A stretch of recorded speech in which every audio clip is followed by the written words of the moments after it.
Assalamualaikum warahmatullahi wabarakatuh dan salam Malaysia Madani. Saya Nur Syafiqah Zulfan binti Bahar, pelajar Sekolah Kebangsaan Jawi, Sekolah Berprestasi Tinggi. Pada hari ini, saya akan berkongsi cerita yang bertajuk Gurih Emas.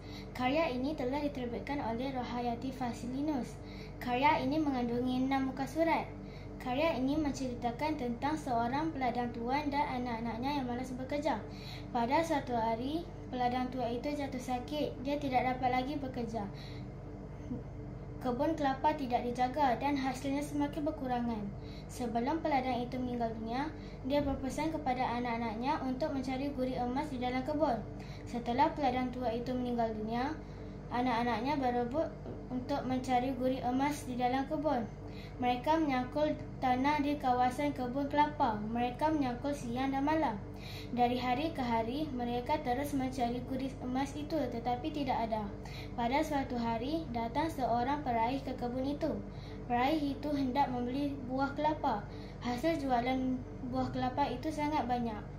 Mereka baru sedar gurih emas itu sebenarnya tidak ada.